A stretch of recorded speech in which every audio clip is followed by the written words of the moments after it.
podcast de l'article de Dr Anouar Cherkaoui publié sur l'odj.ma.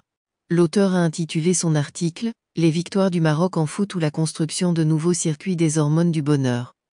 Il commence son article ainsi.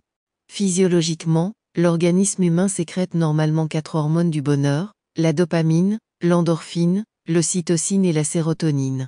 Scientifiquement prouvé, ces 4 hormones peuvent doubler, tripler voire quadrupler leur taux grâce à des stimulus environnementaux extérieurs. Et cela par la création de nouveaux canaux de sécrétion de ces hormones du bonheur. On peut dorénavant rien qu'à l'évocation de 27 noms et prénoms des joueurs de l'équipe nationale avec leur entraîneur, espérer sécréter plus d'hormones du bonheur. Explication. Loretta Browning, professeure émérite de management à l'Université d'État de Californie, écrit dans son livre Nos hormones du bonheur, que ces hormones sont dites du bonheur, parce qu'elles sont accompagnées de sensations et d'émotions agréables. Les sentiments de chaque être humain sont uniques, mais les molécules qui les véhiculent sont les mêmes chez tout le monde. Une fois qu'on comprend les mécanismes et fonctions de ces hormones du bonheur, il est possible de construire de nouveaux circuits du bien-être, à travers de nouvelles habitudes ou surtout de situations de joie. L'auteur poursuit son article ainsi. 1. La dopamine, l'hormone de la réussite et de la récompense. La dopamine a un double rôle. Non seulement elle provoque une sensation agréable grâce à la libération d'énergie, mais elle permet aussi de stocker l'information, qui mène de nouveau à cette sensation agréable dans le futur. C'est l'espoir d'une récompense qui est à l'origine de la libération de la dopamine dans le cadre d'un mécanisme qu'on peut schématiser. Par exemple, dans le Maroc va gagner.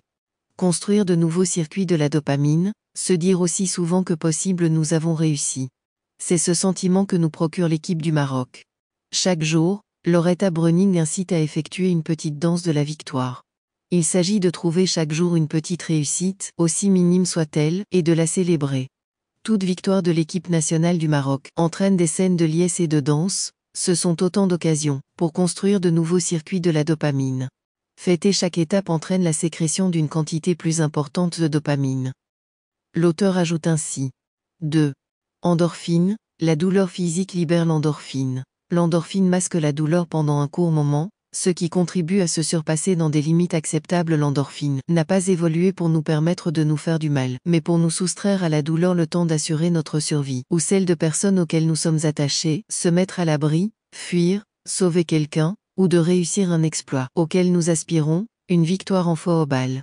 Construire de nouveaux circuits des endorphines, rire et pleurer avec l'équipe nationale, permet de sécréter de l'endorphine. Le rire stimule l'endorphine en secouant, littéralement, nos entrailles. Pleurer libère de l'endorphine à cause de l'effort physique que pleurer demande. Dommage que de nombreux adultes ravalent leur envie de pleurer. Pourtant, le fait de ne pas refouler cette envie permet de relâcher la tension. Cette Coupe Monde de football 2022 nous a montré des jeunes et des moins jeunes, hommes, femmes et enfants, laisser couler leurs larmes, devant toutes les caméras du monde. L'auteur poursuit ainsi. 3. Ocytocine, l'hormone du lien, de la confiance et de l'amour. Quand nous ressentons un sentiment positif, c'est notre ocytocine qui le provoque. La naissance d'un enfant ou une relation amoureuse font augmenter l'ocytocine. Cela pousse la jeune mère à établir une surveillance constante de son nouveau-né. Le niveau d'ocytocine augmente également dans le cerveau du nouveau-né, pour assurer un attachement solide. Construire de nouveaux circuits de l'ocytocine, de nombreux substituts, permettent de construire une confiance relationnelle. La confiance de tout un peuple dans 27 acteurs de football, joueurs et coachs. La confiance de 27 joueurs dans leur coach, Walid Regragui. Ainsi, pour les personnes qui ont des liens interpersonnels, il s'agit de se concentrer sur la confiance, qui existe déjà et de la cultiver.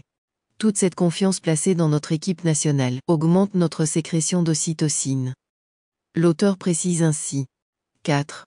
Sérotonine, l'hormone du respect et de la prédominance sociale, lien avec la sécurité. Les scientifiques ont établi un lien entre la sérotonine et le fait d'obtenir le respect d'autrui. Toute la trajectoire de notre équipe nationale de football a suscité le respect de 400 millions de personnes à travers le monde arabe et non arabe. La sérotonine s'apparente au sentiment de paix ressenti lorsque nous nous trouvons en sécurité. Quand les autres nous respectent, cette sensation agréable pousse à rechercher encore plus le respect. Construire de nouveaux circuits de la sérotonine, avoir et développer un sentiment de fierté, c'est ce que nous procurent les victoires successives de notre équipe nationale de football. Les scientifiques conseillent d'exprimer tout simplement tous les jours la fierté d'avoir fait quelque chose de bien ou vécu une situation glorieuse. Cette expression de fierté Chaque Marocain en est profondément imbibé, ce soir, lors du match Maroc-France. Rédigé par Dr Anouar Cherkaoui, élu par l'intelligence artificielle de l'ODJ Media. N'oubliez pas de télécharger notre application l'ODJ mobile sur Android et iOS, et de vous abonner à notre chaîne YouTube l'ODJ TV, si vous souhaitez être au courant des dernières actualités, podcasts et émissions télévisées.